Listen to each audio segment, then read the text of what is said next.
Bismillah, baik kita masuk ke materi pertama dari mata kuliah basis data lanjut. Ya, pembahasan kali ini untuk materi pertama adalah desain basis data dengan pendekatan bottom up. Ya, oke. Pertama, kita bahas dulu desain basis data. Kenapa kita mendesain basis data? Oke. Jadi dalam ini bisa kita katakan adalah sebuah piramida sistem informasi.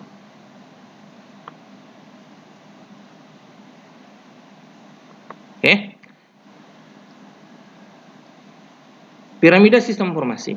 Nah, basis data itu menempati posisi dasar dalam pembangunan sebuah sistem informasi. Oke. Dalam sebuah bangunan, jika pondasinya bagus, maka bangunannya juga bagus. Pondasinya kokoh, maka yang di atasnya juga ikut kokoh, terjamin. Oke, tapi jika pondasinya jelek, maka yang di atasnya itu gampang runtuh. Oke. Nah, salah satu faktor yang menentukan kualitas sebuah informasi adalah kualitas data yang digunakan. Anda udah pelajari ini, ya, dalam sebuah sistem informasi. Salah satu faktornya adalah kualitas data. Jika kualitas datanya baik, maka informasi yang dihasilkan juga baik. Sebaliknya, jika kualitas data yang digunakan itu buruk, maka informasi yang dihasilkan juga buruk. Oke. Jadi, basis data mestinya itu dibangun di awal, seperti membangun sebuah fondasi. Ya, kita nggak mungkin membangun sebuah bangunan, kita kerjain atapnya dulu, tapi kita kerjain fondasinya terlebih dahulu.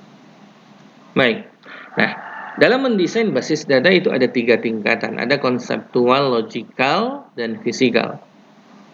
Perhatikan, konseptual itu terjemahan dari dunia nyata. Oke, kebutuhan organisasi atau pengguna. Desain ini dibangun berdasarkan dokumen yang dikumpulkan, dokumentasi, hasil wawancara dari usernya, user dari organisasi yang ingin dibangun basis datanya, observasi, kuesioner, dan seterusnya. Oke, didapatkanlah desain basis data konseptual. Kemudian di tahapan logikal, permodelan desain konseptual yang dihasilkan, desain pada tahapan konseptual yang dihasilkan, ya, ini akan dipetakan, ditransformasi sesuai dengan permodelan basis data yang ingin digunakan. Ya, ada beberapa permodelan relasional, dan bisa dibuka kembali materi basis data dasar, hierarki, network, model relasional, object oriented, dan seterusnya. Maka apa yang dipilih? Nah, yang kita pelajari dalam mata kuliah ini, kita akan menggunakan basis data dengan permodelan relasional, ya. Baik, setelah logikal didapatkan, maka masuk ke dalam fisikal. Di fisikal ada pertimbangan yang dapat mempengaruhi desain, yaitu sistem. Apa saja sistem? Misalnya, pertama, yang paling penting adalah DBMS yang digunakan. DBMS, apakah kita menggunakan MySQL? Apakah kita menggunakan SQL Server? Apakah kita menggunakan Microsoft Access? Apakah kita menggunakan Postgre? Itu akan mempengaruhi desain dari basis datanya di tahapan fisikal. Aplikasi juga. Apakah aplikasi yang dibangun itu menggunakan akan berbasis desktop, web, mobile, akan mempengaruhi desain juga. Jaringannya apakah kabel misalnya atau menggunakan WiFi, ya, seperti itu. Sistem operasi yang digunakan dan lain-lain. Nah, jadi kebutuhan sistem ini, kebutuhan fisikal ini akan dapat mempengaruhi desain basis datanya, ya, di tahapan fisikal. Jadi ingat, waktu kita mendesain di tahapan konseptual dan logikal, kita tidak mempertimbangkan apakah menggunakan DBMS, yang mana kita menggunakan aplikasi apa nanti membangunnya, sistem operasi apa, itu tidak dipertimbangkan. Baru di tahapan fisikal, hal-hal tersebut mempengaruhi desain basis datanya. Oke, nah ini ada dua pendekatan dalam mendesain basis data, ada bottom up dan top down. Bottom up itu dimulai dari mengidentifikasi atribut, kemudian mengelompokkannya berdasarkan entitas atau tabel. Nah, pendekatan ini kalau dalam model relasional, yaitu menggunakan normalisasi. Ya, menggunakan normalisasi. Ya. Pendekatan yang pertama ini, bottom up, cocok untuk sistem yang kecil atau sederhana. Pendekatan kedua, top down. Dibalik, jika tadi bottom up atribut dulu baru entitas, di top down identifikasi entitas dulu, baru kemudian diakhiri dengan menemukan atributnya. Nah, di top down biasanya menggunakan alat bantu diagram ER, entity relationship.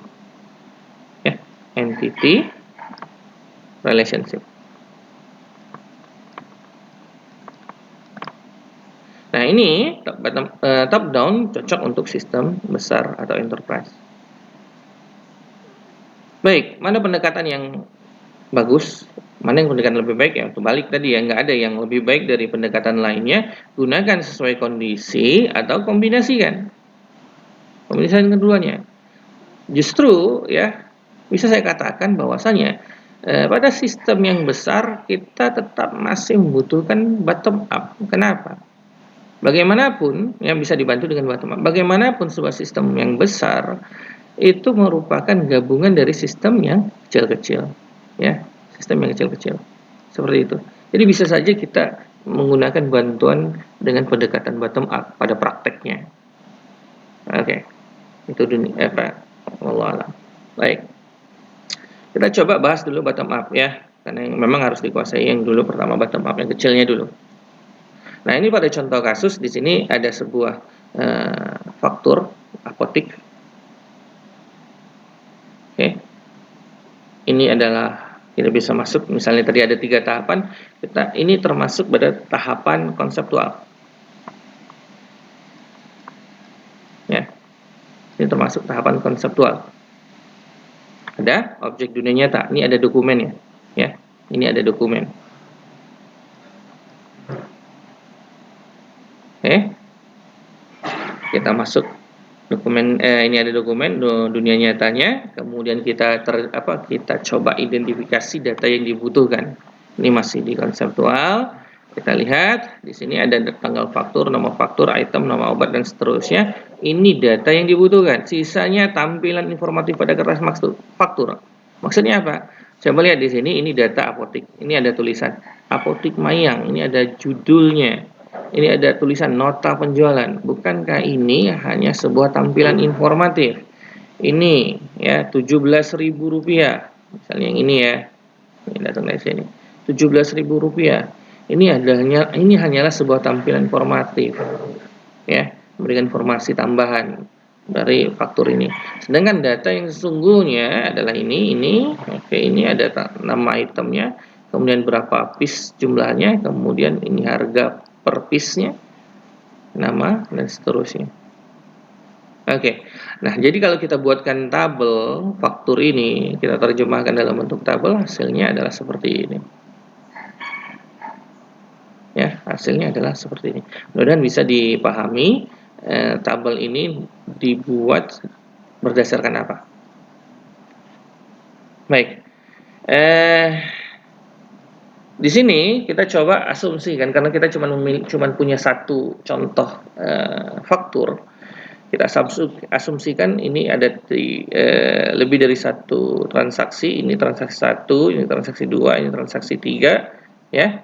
Transaksi 3. Oke, nah, dan Anda dapatkan, bagi yang mengingat, mungkin Anda pelajari, ini bentuk tidak normal dari ini bentuk tidak normal, unnormal form. Ya. Nah, maka inilah kita lakukan normalisasi.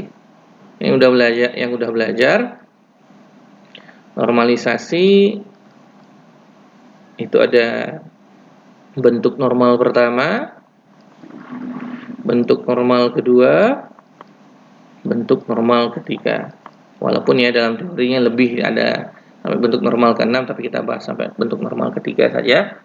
Nah, di sini ini transaksi 1, transaksi 2 tadi, transaksi 3. Perhatikan saya berikan ya data-data yang warna merah ini ya. Tadi kan kosong ya, kosong nih di sini. Ini kosong. Ya, ini bentuk tidak normal. Nah, kemudian kita isi datanya sehingga jadinya seperti ini. Nah, ini adalah bentuk normal pertama. Bentuk normal pertama itu setiap irisan baris dan kolom memiliki nilai atomik. Ya, setiap irisan baris dan kolom memiliki nilai atomik. Jadi tidak ada lagi yang tidak memiliki nilai setiap irisan baris dan kolomnya ini, dan juga nilainya tidak lebih dari satu jumlahnya, banyaknya, tidak lebih dari satu, banyak nilainya. Oke, ini bentuk normal pertama, mudah-mudahan difahami, bisa dipahami. Oke, nah bentuk normal kedua secara teorinya atribut yang bukan kunci sudah bergantung fungsional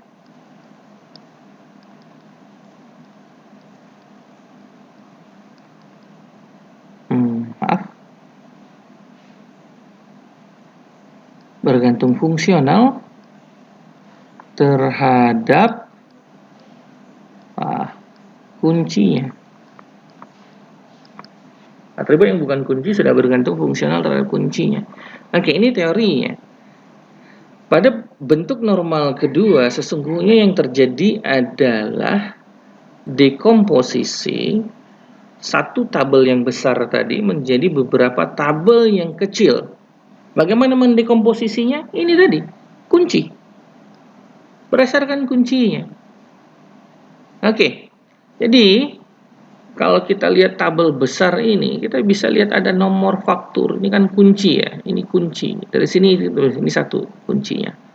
Oke, ini satu kuncinya. Ini udah dapat dipastikan ada tabel faktur. Kemudian kita bisa tahu ini tabel faktur ini ya, ini setiap fakturnya ada itemnya. Jadi kita bisa tahu ya, dapat dipahami bahwasannya ini ada tabel faktur, kemudian ada tabel item faktur yang memuat item setiap faktur. Nah, ini lihat, ini faktur yang pertama, ini faktur yang kedua, ini faktur yang ketiga. Oke, datanya. Nah, kita bisa lihat juga ini item, kita udah menyadari yang udah belajar bahasa data dasar, ada tabel item. Ya, ini ada tabel item. Walaupun tabel item ini tidak sempurna. Kenapa? Karena tabel item ini tidak sempurna karena lihat di sini atribut yang bukan kunci. Kita bisa tahu ini adalah nama itemnya. Dan yang udah belajar ya, ini nama item kan bukan kunci. Ya, nama item bukan kunci. Nah, jadi apa kuncinya? Karena memang tidak terlihat di fakturnya apa kunci dari item itu, maka kita bisa buat sebuah kunci bantuan atau dalam istilahnya kunci surrogate ya, kunci surrogate, kunci buatan ya. Lawannya adalah kunci alami, kunci natural. Ini lawannya ya. Kalau kunci natural adalah kunci yang dibangun, kunci yang berasal dari yang sudah dimiliki oleh tabel atau entitas itu, sudah ada dari dulu. Sedangkan kunci surrogate adalah buatan. Oke, ini kunci surrogate. Nah, ini tadi ada ini ada sudah jadi primary key. Ini unsur-nya. Nah, otomatis ya, ini juga mestinya jadi ada muncul di sini. Oke. Ini primary key, ini primary key-nya, ini primary key-nya, jadi dia muncul di sini. Ya. Oke, kenapa ini yang banyak ya? Kita bahas sedikit tentang tabel item faktur. Ya. Ada, lihat, 1, 2, 3. Oke. Ini transaksi yang pertama, ini ID itemnya, kemudian ini nama itemnya. Oke, di transaksi yang pertama, ID item yang pertama 20 pieces, ID yang kedua 20 pieces, harganya yang ID pertama 400, 450, subtotal kayak gitu, dan seterusnya. Oke, jadi ini bentuk normal kedua, ya. Setiap ini ada kuncinya. Oh maaf, tabel item fakturnya kuncinya apa nih? Primary key-nya apa? Oke, primary key-nya adalah ini, dua ini. Jadi kombinasi, kunci kombinasi. Mudah-mudahan sudah belajar, ini disebut dengan kunci komposit. Kunci komposit, ya. Kunci komposit. Jadi primary key-nya adalah komposit gabungan dari dua field ini, dua atribut ini, nomor faktur dan ID item. Nomor fakturnya sama, ID itemnya beda, ya. ID itemnya sama, nomor fakturnya beda, kayak gitu. Ya, itu kunci komposit, ya. Bukan berarti primary key-nya ada dua. Setiap tabel pasti ada cuma satu primary key. Tapi di sini primary key-nya komposisi, ya, seperti itu. Nah, bentuk normal ketiga justru ya lebih jadi sederhana, hasilnya seperti ini. Bentuk normal ketiga itu menghilangkan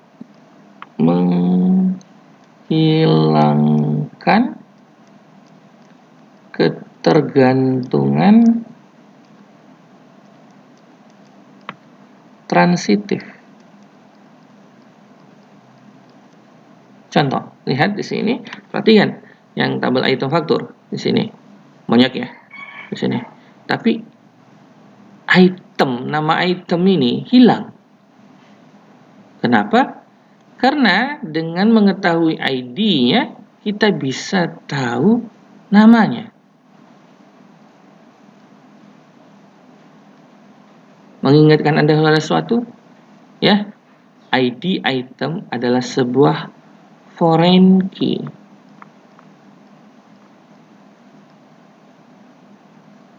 Nah, nomor faktur. Oke. Nomor faktur. Oh, maaf, ke sini ya.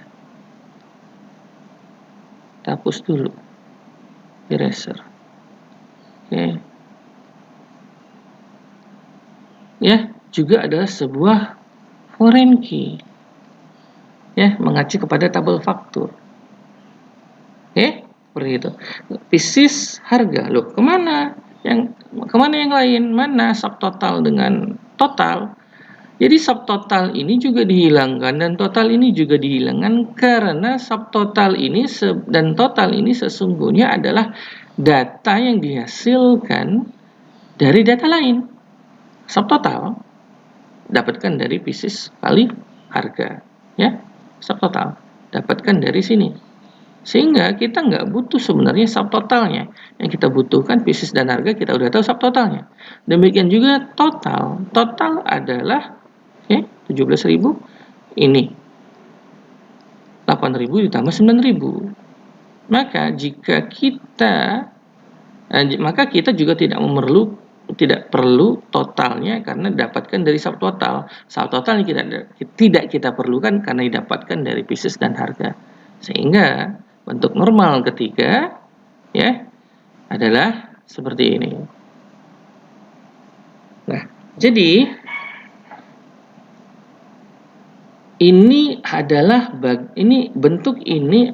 bentuk normal ketiga dan merupakan akhir dari tahapan logikal, ya.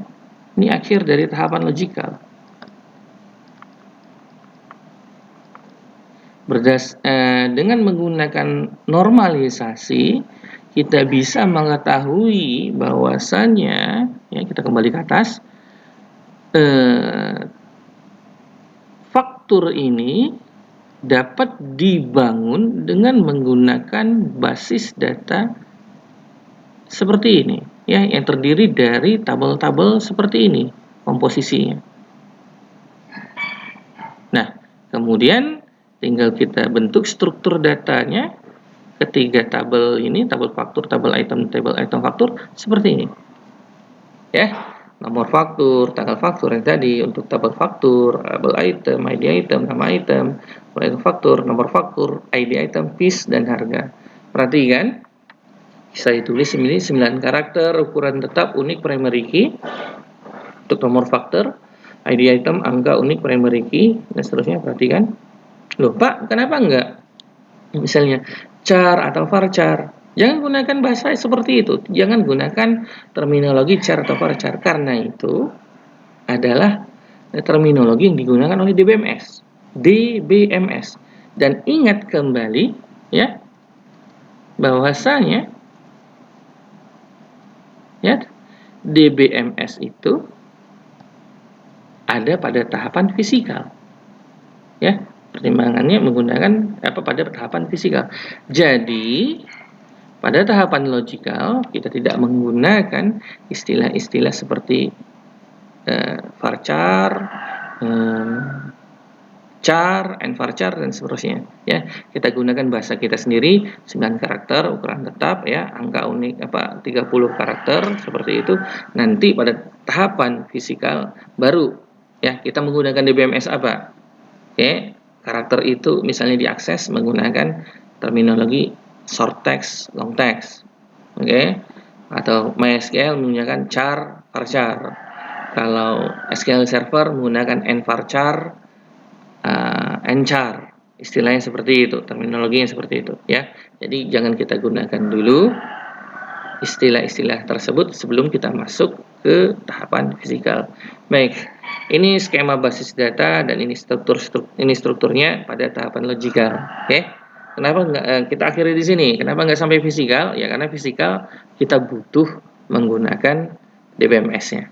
Minimal seperti itu. Nah, kita belum masuk ke dalam prakteknya. Baik, sekian. Terima kasih. Semoga bermanfaat pembahasan materi pertama ini dan mudah dipahami oleh Anda. Assalamualaikum warahmatullahi wabarakatuh.